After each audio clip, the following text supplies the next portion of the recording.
Statements by ministers. The Right Honourable Prime Minister.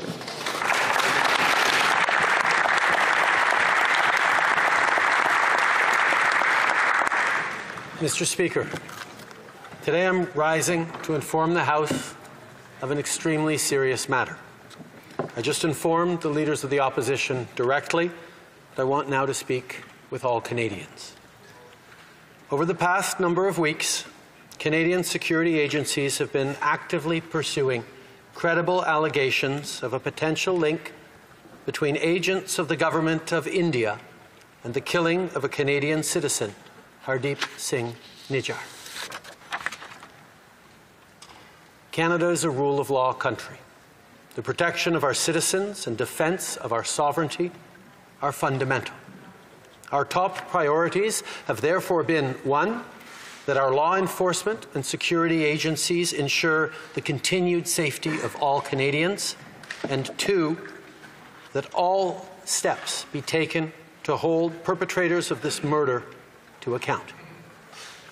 Canada has declared its deep concerns to the top intelligence and security officials of the Indian government. Last week at the G20, I brought them personally and directly to Prime Minister Modi in no uncertain terms. Any involvement of a foreign government in the killing of a Canadian citizen on Canadian soil is an unacceptable violation of our sovereignty. It is contrary to the fundamental rules by which free, open, and democratic societies conduct themselves. As you would expect, we've been working closely and coordinating with our allies on this very serious matter. In the strongest possible terms, I continue to urge the Government of India to cooperate with Canada to get to the bottom of this matter. I also expect it to reiterate that its position on extrajudicial operations in another country is clearly and unequivocally in line with international law. I know many Canadians, particularly members of the Indo-Canadian community, are feeling angry or perhaps frightened right now. Let us not allow this to change us. Let us remain calm and steadfast in our commitment to our democratic principles and our adherence to the rule of law. This is who we are and what we do as Canadians. Monsieur le Président, je me lève. Mr. Speaker, I rise today to inform the House of Commons of an extremely serious issue. I just informed the leaders of the opposition directly. I now want to address Canadians. Over the last weeks, Canadian intelligence agencies have looked actively into credible allegations according to which there is a possible link between agents of the Government of India and the murder of a Canadian citizen, Hardeep Singh Nijjar. Canada is a state that upholds the rule of law. We protect our citizens and our sovereignty. These are essential. Our priorities were, first of all, to ensure that our security agencies permanently ensure the security of all Canadians and that all necessary measures be taken to hold those responsible for this murder accountable for what they did. Canada has expressed its concerns to high-level security and intelligence agencies of India.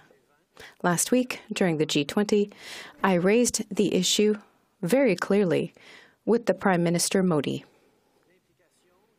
The implication, or rather involvement, of any foreign government in the murder of a Canadian citizen on Canadian soil is a violation, an unacceptable violation of our sovereignty.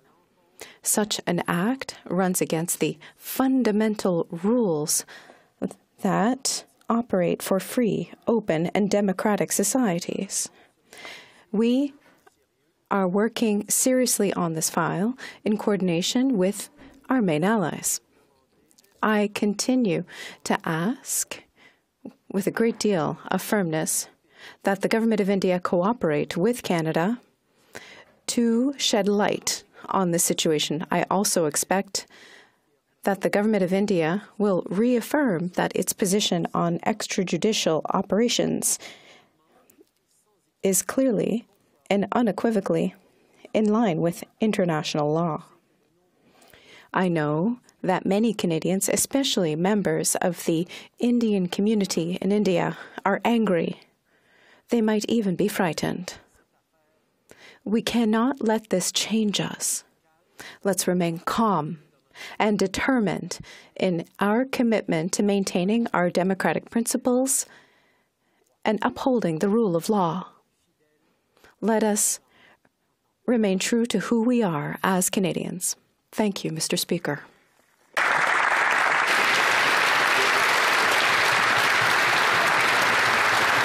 The Honourable Leader of the Opposition. Moments ago, the Prime Minister made me aware of intelligence from his authorities linking the Indian government to the killing of Hardeep Singh Nijjar.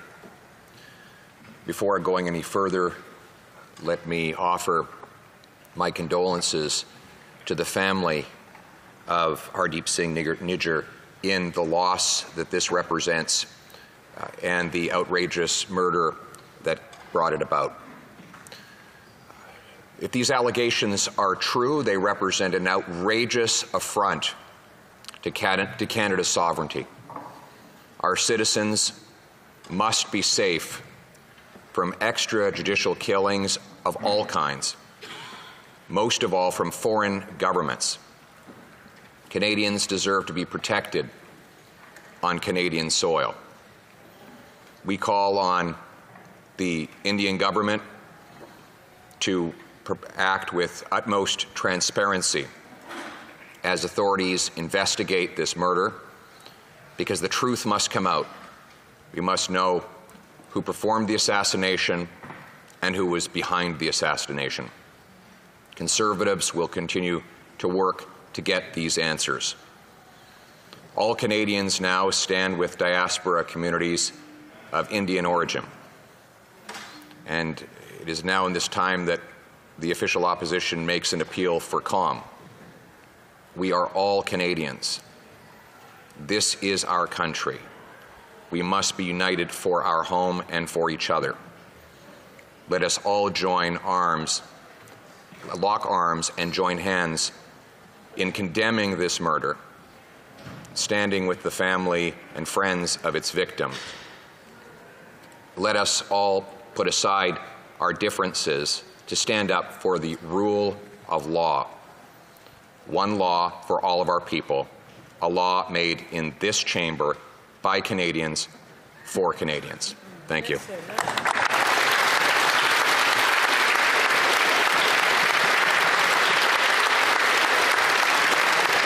L'honorable député de la... The Honourable Member for La Prairie. Thank you, Mr. Speaker. We were just informed about this situation. We were stunned and shocked.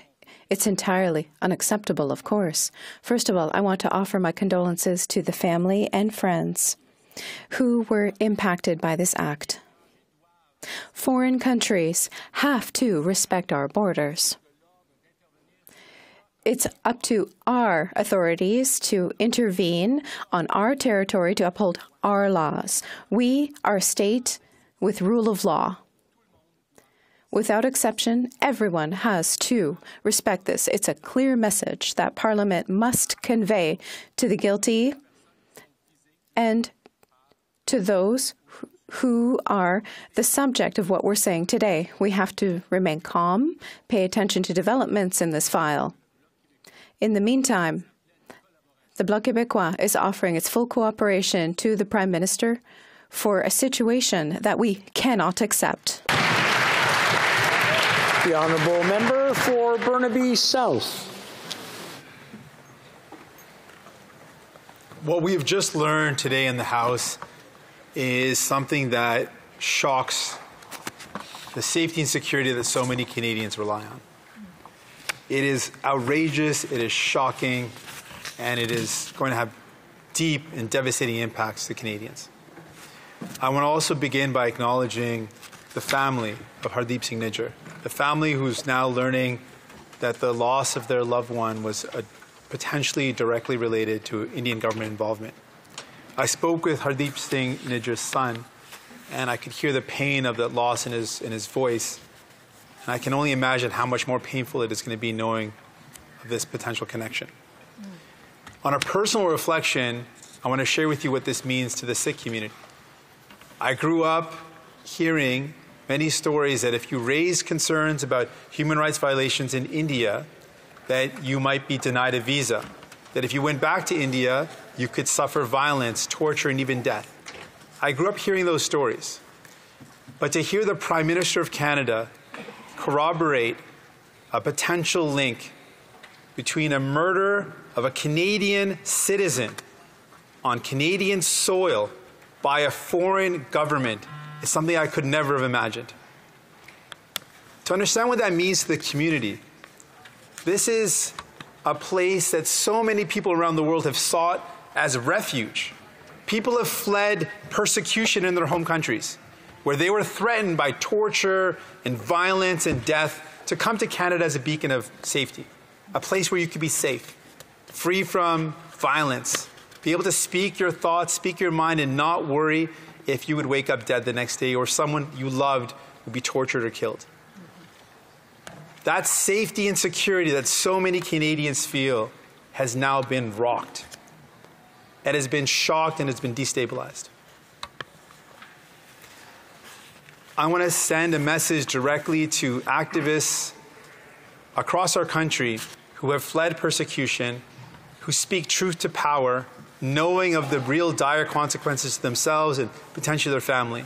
I want to speak directly to people of Indian descent who have come to Canada, who spoke justice and spoke truth to power, who challenged the oppressive practices of India, caste violence, violence against women, systemic abuse of minority communities, systemic abuse of the poor. I want to speak directly to those activists. Governments around the world are trying to silence you. The Indian government and the Modi government specifically is attempting to silence you. But truth cannot be silenced. Justice cannot and will not be silenced.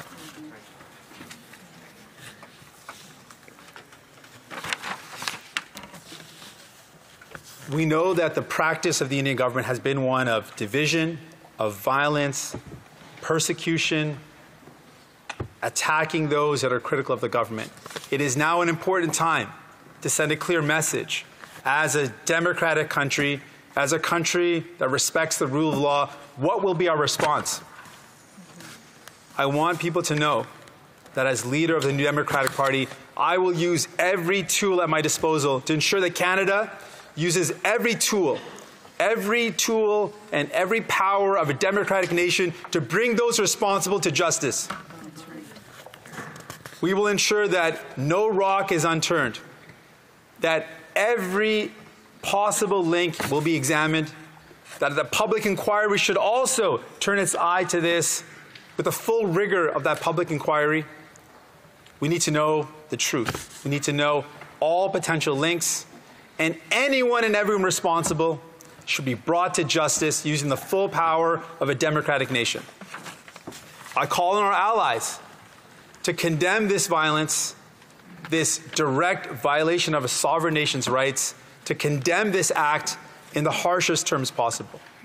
This will require all democratic nations to come together to send a clear message about what this means, that a foreign nation kills a Canadian on Canadian soil. This is something that all democratic nations have to stand up and denounce clearly.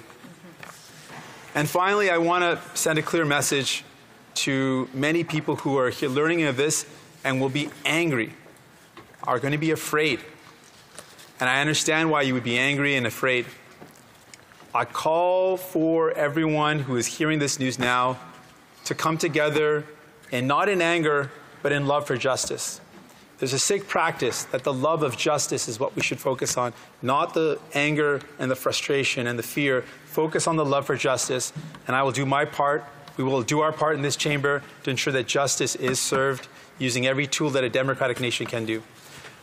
Punjabi ਦੇ ਵਿੱਚ ਮੈਂ ਇਹ ਕਹਿਣਾ ਚਾਹੁੰਦਾ ਕਿ ਜੋ ਆਪਾਂ ਅੱਜ ਸੁਣਿਆ ਸਾਨੂੰ ਸਾਰਿਆਂ ਨੂੰ ਪਤਾ ਸੀਗਾ ਛੋਟੇ ਹੁੰਦੇ ਨੂੰ ਕਿ ਜਿਹੜਾ ਹਿੰਦੁਸਤਾਨ ਦੀ ਹਕੂਮਤ ਬਹੁਤ ਜ਼ੁਲਮ ਕਰਦੇ ਨੇ ਪਰ ਸਾਨੂੰ ਕਦੇ ਨਹੀਂ ਲੱਗਦਾ ਸੀ ਕਿ ਇੱਥੇ ਆ ਕੇ ਕੈਨੇਡਾ 'ਚ ਇੱਥੇ ਆ ਕੇ ਸਾਨੂੰ ਇਹੋ ਜਿਹਾ ਖਤਰਾ ਹੋ ਸਕਦਾ ਮੈਂ ਸਾਰਿਆਂ ਨੂੰ ਇਹ ਕਹਿਣਾ ਚਾਹੁੰਦਾ ਕਿ ਮੈਂ ਇੱਥੇ ਹੈਗਾ ਆ ਅਤੇ ਜਿੰਨਾ ਕੁ ਮੇਰਾ ਤਾਕਤ ਹੈਗਾ ਮੈਂ ਹਟੂੰਗਾ ਨਹੀਂ ਜਦ ਤੱਕ ਜਸਟਿਸ ਅਤੇ ਇਨਸਾਫ ਮਿਲੂਗਾ ਇਸ ਮਾਮਲੇ ਦੇ ਵਿੱਚ ਮੈਂ ਹਟਣਾ ਨਹੀਂ ਹੈਗਾ ਜਦ ਤੱਕ ਸਾਰੇ ਹੀ ਜਿਹੜਾ ਵੀ ਕੋਈ ਲਿੰਕ ਹੋਵੇ ਉਹਦਾ ਪੂਰੀ ਖੋਜ ਕੀਤਾ ਜਾਵੇ ਅਤੇ ਜੋ ਨਿਆਂ ਆ ਜੋ ਜਸਟਿਸ ਹੈ ਜੋ ਇਨਸਾਫ ਹੈ ਉਹ ਕੀਤਾ ਜਾਵੇ I want you to know you can trust that New Democrats and everyone in this House will fight with everything we have to ensure that this serious, reprehensible matter is treated with the utmost seriousness and focus and that we bring justice. Thank you.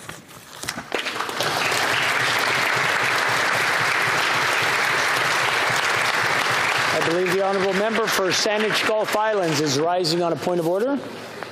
Thank you, Mr. Speaker. I seek unanimous consent to join my colleagues in response to this horrific and chilling news that the Prime Minister has shared with us. I was particularly grateful for the tone taken, first person to speak after the Prime Minister, the leader of the official opposition.